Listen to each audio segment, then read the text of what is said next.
fishing, it's in my soul.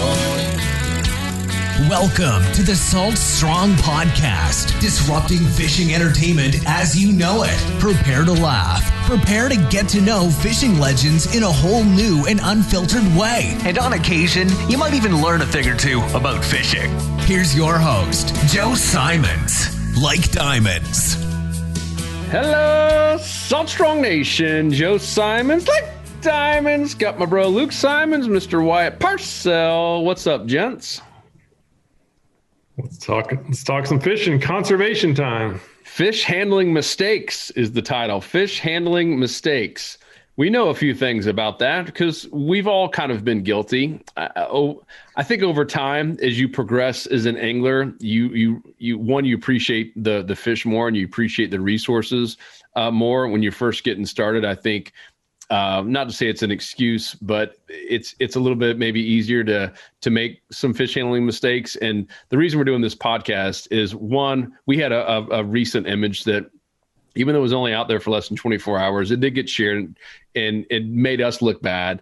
And it was a great reminder, honestly, about the right way to do stuff and even the right example. And because we have such a massive Facebook group now, if you haven't joined that Facebook group, it's called the Salt Strong Fishing Tribe, and it's about 70,000 people. So you can imagine we get to see a lot of fish pics on there. And then we have our Insider Club, which is now over about 19,000 or so. And we get to see a lot of fish pics there. The great news is inside of the club, it's a completely separate private app. And, we're able to kind of pull these people to the side, and it's all done very professionally and nicely.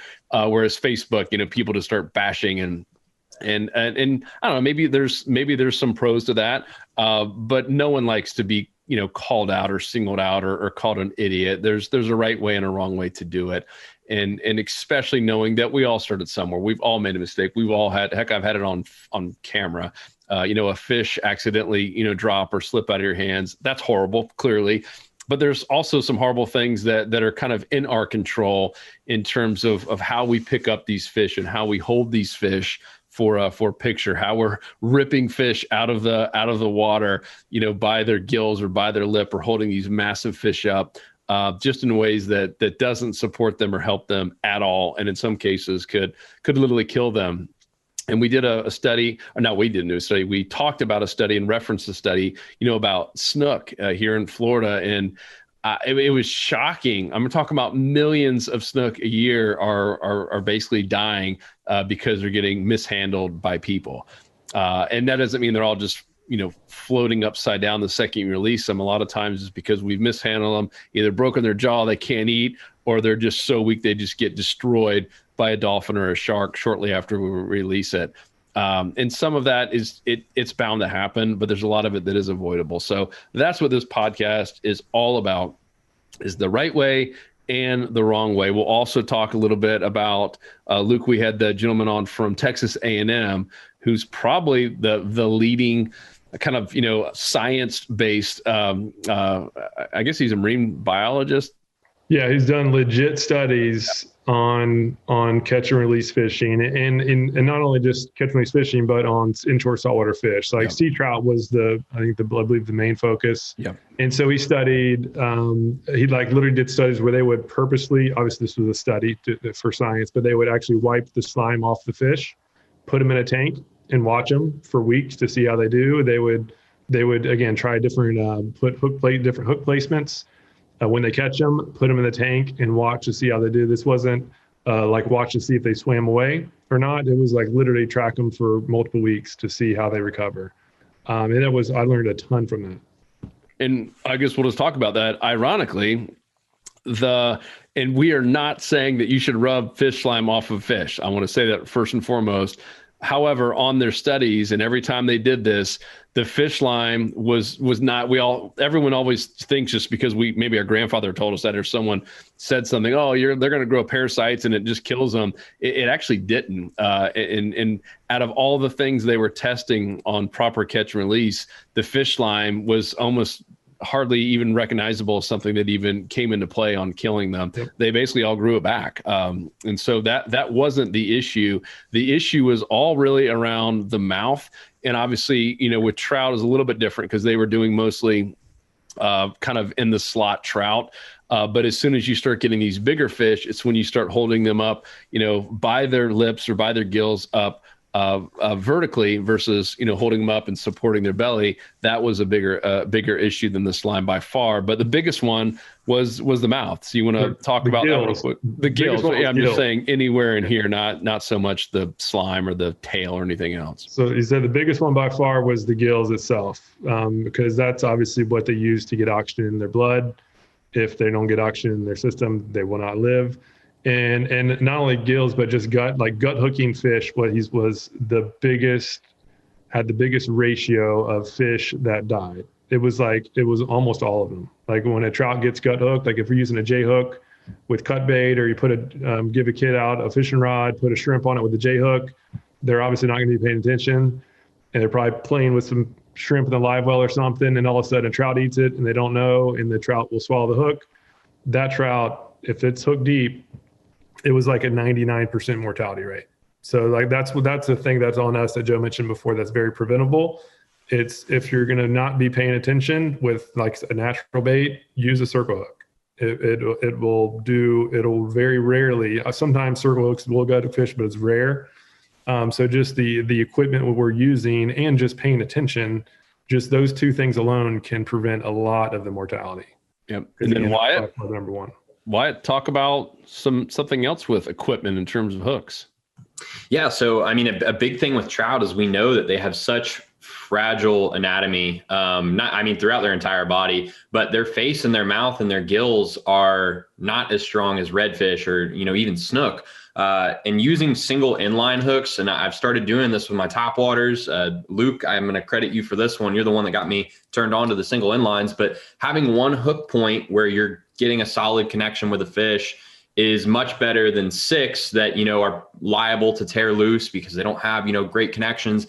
And you're basically just going to mangle that fish up. And with a top water that's, 5-6 inches that you might have the front of their mouth hooked on, with some of those trebles, those back hooks are still swinging around, and it's very likely they're going to get tangled up in their gills, and you're going to start ripping their gills apart. And the moment you start doing that, you're drastically decreasing the chances of that fish. It may be able to swim away right then and there, but it being able to consistently hunt and sit in current and hold, it can't breathe. It needs those gills. Those gills are essentially its lungs that are going to be working. That's how they get their oxygen. And if those are torn up, they're not going to be able to get that oxygen and, not going to be able to hunt, and essentially you're just going to die. It's honestly a worse death than I think them just dying right there in the boat. So I think these single inline hooks are probably a huge step towards conservation that a lot of people don't even think about.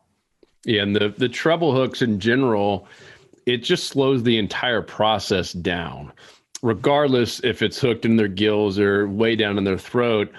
We've all been there, right? I've used them. You guys have all used them. And we all know there's no real arguing this. It takes longer, especially if you have multiple hooks in that trout, redfish, snook, whatever it is. And that was one of the other things they talked about. It wasn't necessarily that, treble hooks were putting too many piercings in the fish. All that actually, for the most part, does, grow back. That wasn't killing the fish, but it was the time out of the water. One of the analogies that's been used is think about, getting into like a boxing match with a friend, or if you're into, real boxing, like in a real match, and, you're just literally physically worn out, just like a fish fighting him. They're literally, in most cases, giving everything they got. You finally get them to the boat, and they're literally like a human. They're just winded. And then it would be like taking, us after we've just like done the fight of our life for 2.5 minutes and putting a COVID mask over our face or a washcloth. Every second they're out of the water is just horrible for the fish. So a big part of this too is, if you want to get a picture, I get it. I enjoy taking pictures of great fish I catch. Get it fast and get them back in the water. And I think that's one thing that bothers me a lot about treble hooks is, one, you see some of the surgery that has to be done, but two, even if it's kind of a cleaner set, you're still holding that fish out of the water, with your pliers trying to get all these things out, and just every second does count. And yeah, some of you guys might be saying, "Oh, these sound much Bible thumper, PETA lovers." And no, I mean, we love catching fish, we love releasing fish, and we all want to make sure everyone on this call and this podcast, we want to make sure our kids and grandkids have the same opportunities we do. So at some point, we got to look ourselves in the eye and say, you know what, is it worth it to maybe get a couple more strikes from a small fish to have those trebles on there? I would love the manufacturers to stop making them, and stop putting them on there. And I know a few have. I know a few have now started making that move where they're putting only single inline hooks on their top waters and some of their other hard baits. And I think that's awesome. Yeah, Rapala started doing that, and that's been awesome.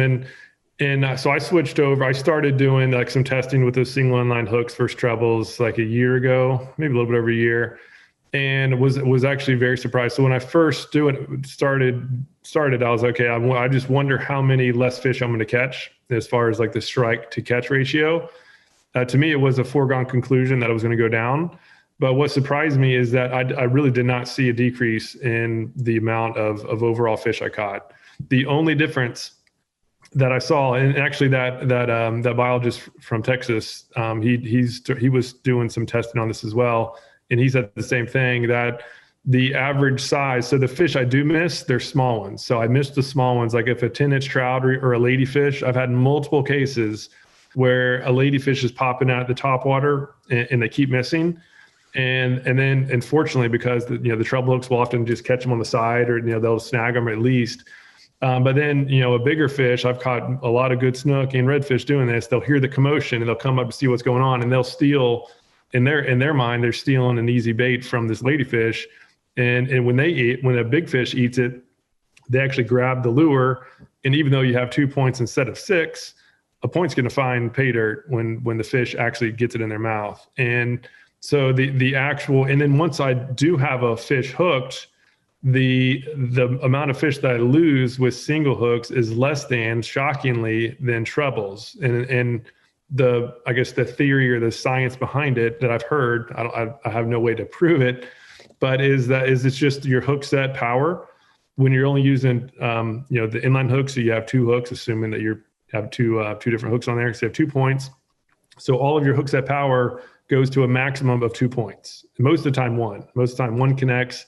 And so all your hook set power is going to that one. When you're using trebles, you can have 2 to 3 to even 6, worst case, you can have all those points touching somewhere on that fish. And so the power is spread across all 6 points.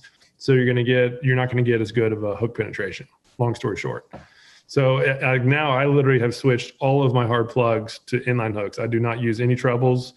And I really have not seen a decrease in fish caught, and it's way safer. It's way less, I guess, worry that I'm going to get hooked myself when I'm unhooking like a ladyfish that starts going crazy. Just grab them and know that there's less flying hooks in the air. Yeah, I 100% agree. I lose a lot more fish using trebles. I think, especially trout that come up and kind of swipe with the side of their head, you might actually hook them on the outside with trebles, which I've had happen a lot. And they will keep coming back with those single inlines. And I'd rather, have them take that extra strike and actually get it on their lip and have that good connection there, instead of, hooking them in the eye or the side of their face where it's more likely to come out. And I mean, I've had 2 videos in the past month where I've had trebles pop out on really nice fish. And my single inlines, I think I've only lost 1 fish since I switched to inlines. And it was, it was just one of those things, but it's very, very rare that I lose fish on inlines, and it's, safer for the fish. So better hook sets, quicker unhooking them. It's safer for the fish. I don't see why everyone doesn't switch, honestly. Yeah, there's a couple photos that I've seen on the internet with a treble hook that comes back with nothing but an eyeball, and it gets shared a lot. It gets some funny comments, but it's not really funny. I mean, you literally just took an eyeball from a fish with the hook. It's pretty nasty, and no way that guy is surviving long term. So let's position over to nets. Peter Deeks has that video that went live recently on our end. because he saw the same thing. And he says even, he sees a lot of guides who are guilty of this, that he'll watch them there, within shouting distance, how they're handling a lot of these big bull reds. And he says that the net is one of the bigger issues. And a lot of people get, they get all huffy puffy when, they see a redfish being held a certain way, and they should. But in many cases, using the wrong net is just as deadly, and not in terms of scraping off, any slime. We've already kind of talked about that, but in terms of how it can literally destroy their fins. So Luke, do you have the net? Yeah, their tails in particular. And so the key, this is particularly, I guess, with any size redfish, but the bigger the fish, the more of an issue this is. They just have more power when they get in the net. They're going to be thrashing a little bit more with more force. But what happens is if you're using, so this is the good net. This is the good net to use, where you have two things to keep in mind. Number one, the diameter of the holes. Right, you can see this is thin diameter. I can barely get a finger in there. I can't even get it all the way in. So the diameter, the thinner, the better. And then the type of material. It should not be rope. It should not be like an abrasive rope, because why those two things are important is because if it is wide, now that fin is in this net, and the wider the holes, that fin will start trying to protrude through the holes. And if it's a rope, if it's an abrasive rope with a rough surface, as that fish is thrashing, now it's going to tear the tail. It's going to tear little slits in the tail. And you'll probably see this if you go back through your pictures, especially if there's a bigger redfish that's probably been caught a few times, you're going to see tears in its tail. And that's because it was in a net, and then as it was thrashing, it actually punctured its tail. And that is really hard to heal. In many cases, there's going to be some sort of infection or something that gets in there, because again, they're going down, they're swimming around all through the seagrass and stuff, and that'll be an open wound that's there for a while. Yeah, so that was a misconception, right? A lot of people think some of these open wounds are from loss of slime, and it's usually from a cut like that, right? It's usually the stuff that kind of starts in either the tail or one of the other fins, because it's literally like us taking a big gash to our hand. It's like a legit cut. And some of those wrong nets can do some massive damage. Yeah, but when using the nets, they can, if used properly, they can be very helpful. And so the key with nets is, first of all, if you're going to be releasing fish, this is where it's important. If you're not going to be releasing fish, obviously it's not that big a factor. But if you're going to be releasing fish, just get a net. You can invest. They're a little bit more expensive, but it's worth it. They do last. They last forever. I've had this one for a long time. But when you net the fish, you don't just net it and then rip in the boat as fast as you can, right? You just get it in the net, it's secured, and just leave it in the water. Leave it in the water, let it calm down, get whoever's taking a picture, have them get ready. You don't need to rip in the boat as fast as you can. There's no need to rush. And the key is just to keep the fish in the water for as long as possible. Really, to say it the other way, is to keep it out of the water for as little as possible. And whether they're using a net or not. As long as you're in an inshore boat, you can at least lean over and just hold the fish in the water, even while you're getting the hook out. And then just quickly hold up for picture, put it back down. And you saw what Deeks does, right? He just grabs the back of the tail and it'll leave him in the water until the picture's ready. He's like, you grab the back of the tail, nope, no matter what. And obviously, if it's super green, it might have enough power to thrash and get away. But he's like, these fish are worn out. You hold them by the tail real quick. They're slowly reviving. They can't go anywhere as long as you're holding the tail. That's their thrust. So hold them that, and then pick them up for a quick picture back in the water. Yeah, as quick as possible. And again, when you have the net, that's just it's super easy, because you literally just get them in the net, and now you have your own little aquarium, your own little pool, if you will, and it's just sitting right there, and you can just take your time. Again, you can have the camera, you can get the boat in the perfect angle to make sure that the sun's in your face, the camera guy's out of the shade, and then as soon as it's all ready, put it up there, quick and done. And you'll see that we do that in our podcast videos. You'll see that we try to unhook the fish, put it back in the water as fast as possible, even when we get a picture, fast as possible. Again, that's a big thing that I think that's something that we've all done in the past. Like when you're new to fishing, you have the first big fish, you're like, oh my gosh, at least have to get a picture. And the goal is just to get them in the boat as fast as possible. And whether you're having to grab them by the gills or whatever, just get them in the boat, and then we'll handle the rest of it later. We need to be thinking, even before you hook the fish, just have everything ready. Have a phone out. have a net out if you have one. And when you hook up, and you want a picture, just have whoever you're fishing with, just get the phone ready as you're fighting it. Just little small things can make a really big difference. Just a little bit of planning. Yep. Why do you have a net? You have a net you like too, don't? It's a slightly different one.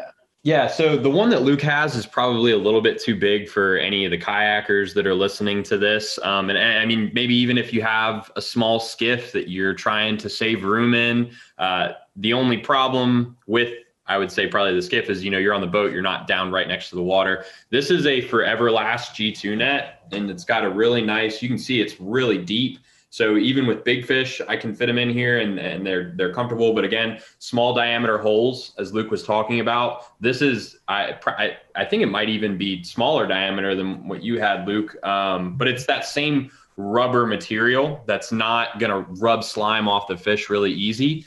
And something I do see a lot of people do is, they have the net out of the water, and then the moment the fish gets close, they dunk it in real fast, and there's maybe a little water on that net. And yeah, this is rubber material, but it's important to wet it like you wet your hands before as well. So a lot of times I'll have the net in the water sitting, waiting for that fish. The only caveat I would say that I do a little bit different than what you're doing in the boat, Luke, is a lot of times, if I do have a hook that's gone into a fish and it's thrashing around, it's still green or whatever, I'll net it, bring it in, unhook it, and then I'll put the net back in the water. That way there's, no line that's wrapping around it, especially trout. They call the gator trout because they do that roll and they wrap themselves up in that line, and you can see where those fish are getting abrased, and that'll tear their back fins, their pectoral fins.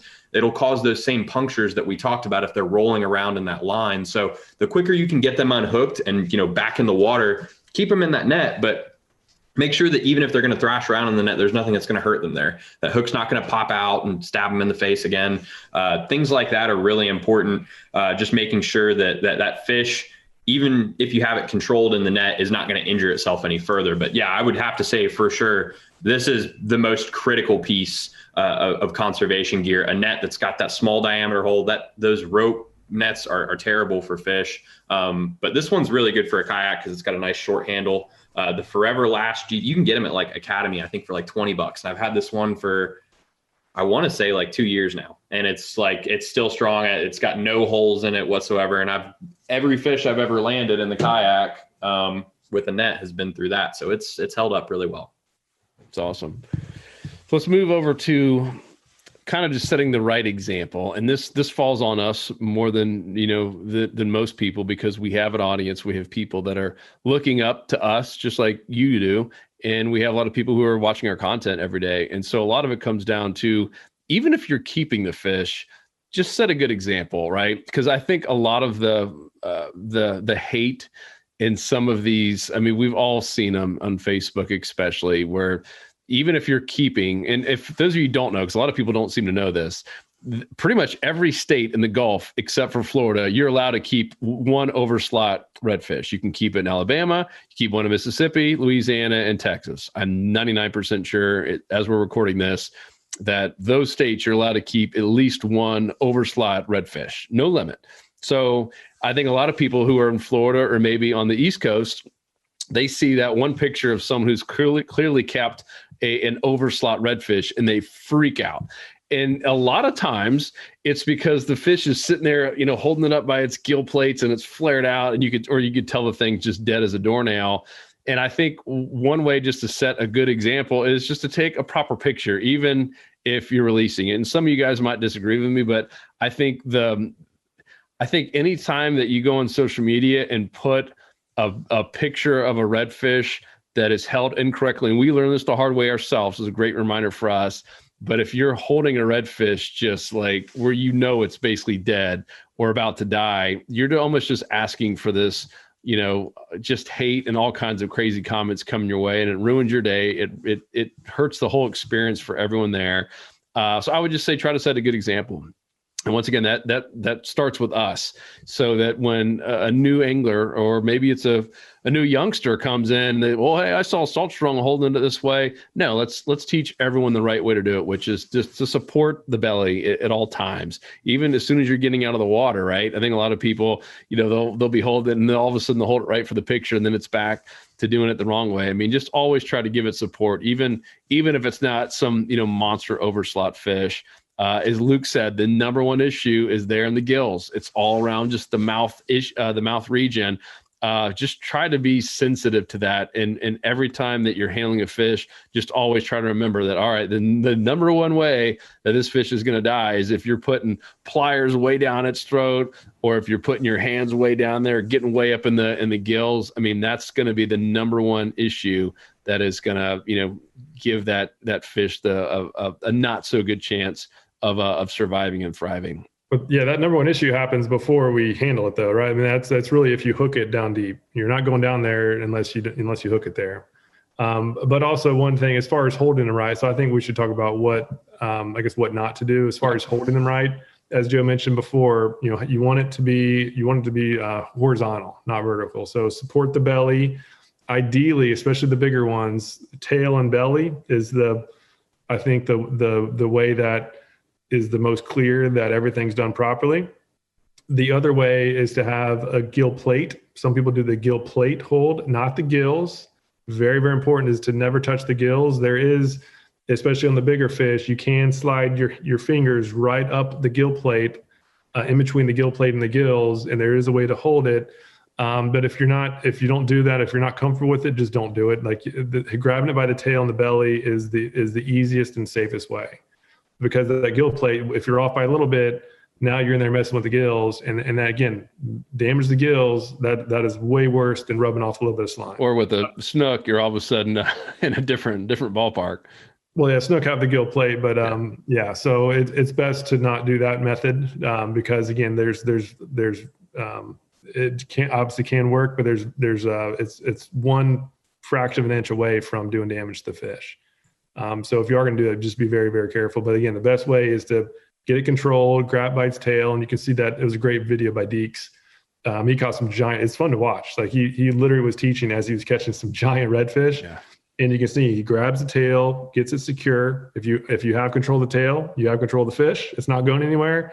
Lets it calm down, and then gets under the belly, brings it up, picture, unhook, back in the water. And for those of you that like to do the whole long arm to get the best picture, which I have no problem with, that's a great way to do it, right? If you got your fingers around the back side of the tail and then underneath the belly, you could put that as close to the camera as you want and still get an amazing picture, and then release it quickly after that, which Deke shows exactly how to do. But if we don't see your elbows in the picture, we know you're strong arm. You know how to see it, right? When the people don't. Hey, I would much rather see the strong arm than someone holding it up vertically, and yes.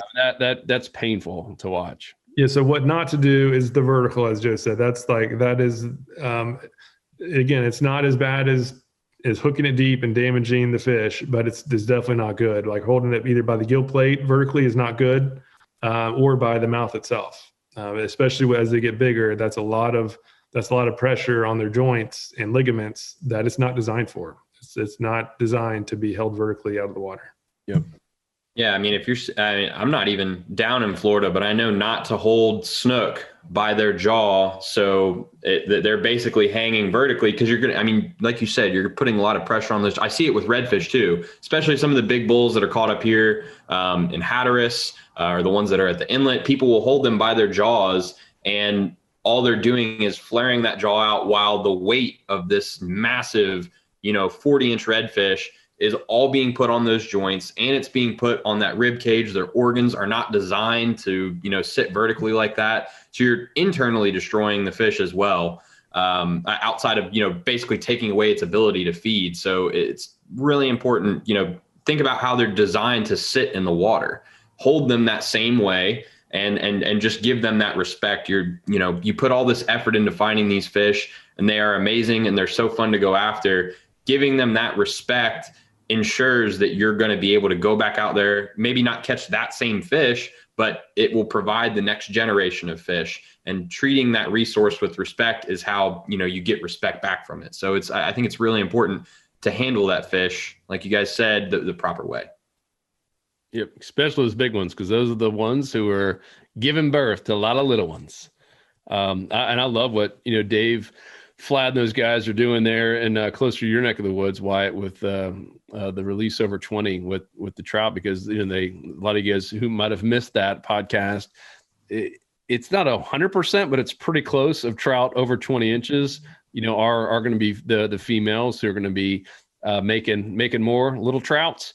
So it's, so critical. The bigger these fish get, the better that we treat them. And that doesn't mean we should mistreat small ones, because all the big ones were a small one at one point.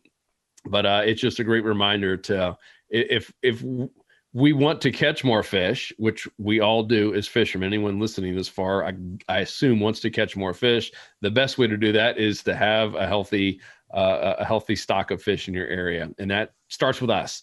It's not the fault of the dolphins. It's not the necessarily the fault of the commercial fishermen. It's there's a whole lot more recreational guys out there, and collectively, sadly, we cause a lot of damage ourselves, even though we might be in areas that it's 100% catch and release, like we are in certain areas of the west coast of Florida, but we're still out there, causing, quite a bit of damage. And not necessarily everyone, purposely. Some of it just happens. But that's another reason we want to do this podcast, just to bring more attention to it, to bring more light. And just, as Luke said, constantly just have a game plan, right? Like, have a plan, assume you're going to catch a nice fish you want to picture with, and just have everything ready. It could be 30 seconds, which doesn't seem like much.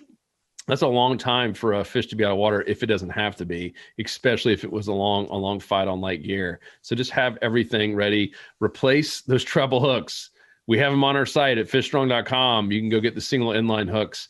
And then circle hooks too, critical, because I know, especially here in Florida, live bait is I assume probably one of the most popular ways to catch inshore fish. And use circle hooks. I don't see any reason to use a J hook unless you're like a pro, like a guy like Peter Deeks, who is like actively fishing this thing and setting the hook, not just sitting there, put it in a rod holder. You're just asking for that fish to get gut hooked.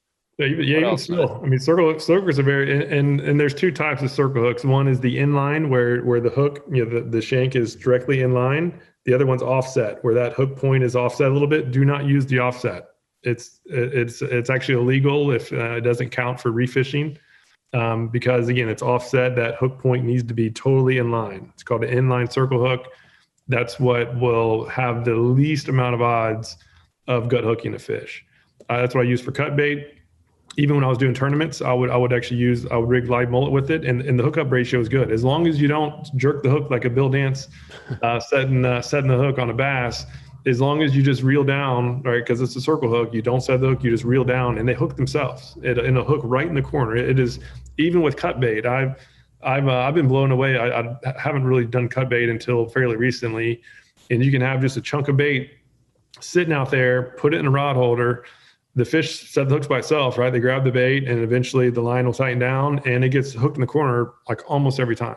And so that's it. Not only and when you hook them, they never come off. Like when you get a fish hooked on a circle hook, it's not going to shake that thing off. So using cut or natural bait, if you're not actively fishing, like if you're not always feeling for strikes, use circle hooks. Even if you are, use circle hooks. They are shockingly good. Cool. Wyatt, anything else? Any other final thoughts? It's really just, it comes down to, I think what's really good is having a game plan. That's like, just know what you're going to do. Act like you've been there before. Don't, I see another thing I see is anybody that's fishing from land, try not to just drag that fish onto the beach or onto the rocks. If you're fishing a jetty, if possible, get in the water with it and try to revive it there. Try to unhook it there. Try to keep it in the water. It's really important not to, let them just thrash around on land, get a bunch of dirt on their gills and, ruin that slime and stuff. One more thing, when you're actually reviving the fish, and this is a huge mistake that I made for a really long time. Don't pull it. I see a lot of guys, it's back and forth, trying to revive the fish. That is detrimental. You're basically waterboarding that fish. It's suffocating when you pull it backwards. When you go to revive a fish, Water needs to flow through its gills as it naturally would as if it was to move forward. That fish is going to suffocate if you pull it backwards. The water is, actually moving against the gills, and there's nothing going through them in the way that oxygen is actually processed through the gills. So you're suffocating the fish. It's not getting any oxygen coming through. When you are trying to revive, Tony has a great video on how to revive big redfish in a kayak like this, because it's really hard to do a figure eight with a 40-inch redfish. Get those fish grippers and you hold them. And if you've got a pedal kayak, this is really where it comes in handy, is you can hold that fish to the side, hold its mouth open and pedal and basically get a good flow of water through that fish. If you have a skiff, use your trolling motor or just troll slowly and hold that fish to where that water is going to flow through its mouth. If it's a smaller fish, you can just sit there and kind of push it forward and jiggle its tail. But a mistake that I made for a really long time is I would go back and forth. And there were some fish that didn't swim off because of that. And I had to learn from that. And I'm willing to admit that mistake so that someone else can learn from it. Just don't pull them backwards. Try to always constantly move them with the flow of water, because that's how their gills are designed to take in oxygen. It's really important to keep that in mind. That way you can revive them quick and they shoot off good. And don't let a fish go unless it's, like Joe said, ready to thrash out of your hand. You need to sit there and take care of that fish. You fought it. And now it's your responsibility, if you are going to release it, to make sure that it's strong and ready to get back. So take your time with it. There might be other fish in the area, but just, it's not worth it to just let it go off and die if you're going to spend some time with it. Yeah, and one thing that's a great point. And on the reviving, if you are in a situation where you can't move it around, so if you're anchored down or something, or you're fishing from shore, and if you can't move around and there is current, just face it to the current, and you can just hold it still. But even if there's no current at all, like redfish, snook, trout, they're all ambush predators, so they don't have to be like actively swimming like a tuna. So you just hold them still, and you'll see their gills they'll naturally be moving their gills. And what that's doing, that's their way of naturally getting oxygen in their system. Just hold them still, hold them exactly still, and you'll see their gills doing the little flare, and that's moving the water through their gills necessary. So holding them still is way better than ripping them backwards. Even though you are turning forward for a bit, ripping them backwards basically wrecks it, and just holding them still will enable them to recover. Sometimes takes longer than if you actually had current doing the pedal drive thing that Wyatt said, but it's better than doing the forward backward motion. And I think one thing we need to close on is what to do when we see a picture online, because it's going to happen, right? We have all made the mistakes. You go catch the biggest fish ever, right? And you're so excited that you just don't even think about protecting it. Well, and sometimes it's not even the biggest fish. There, and this is maybe a side topic, but sometimes I've seen a lot where you could tell the person's fishing by themselves. And a lot of times it's a shore angler, someone who's either wade fishing or fishing from a pier or a street. And all of a sudden you see a snook or whatever fish it is on the concrete, and it's just the person's not even in there. You might see a foot and then a fish on a hot concrete. I just don't at some point, you don't have to have a picture of that. Because that almost kind of bothers me too. It's all right, why even take a picture of a snook? Like your point, why that might have been, it looks like it's dragged across the ground sitting on concrete in the summer that's so hot it could boil an egg. I can't imagine that's the best for a fish. So to your question, Luke, whether it's a trophy fish or not, how do you handle that? What's the right or the wrong way to leave a comment, to educate without slapping someone in the face? Because no one likes that, to have some stranger tell them they're an idiot or way to kill the fish. I mean, no one enjoys that. So what's the right way? Well, it's tough. But I think that it's easier to say what not to do and then to say what to do. So I think what not to do, what causes the most, I would say, division and the resentment is when people assume that they were purposely trying to kill the fish, right? I think we should assume that they were just trying to do their best and they just didn't understand. It was ignorance, not being purposely bad. Otherwise, they wouldn't post it on social media to then get ridiculed. Correct. I think we just have to assume that they had the right heart when they took the picture and when they posted it, like nobody wants to get totally made fun of and wrecked online.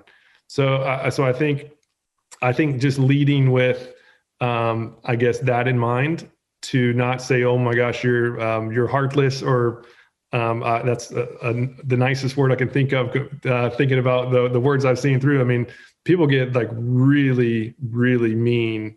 And again, in most cases, almost all the cases are somebody just not knowing.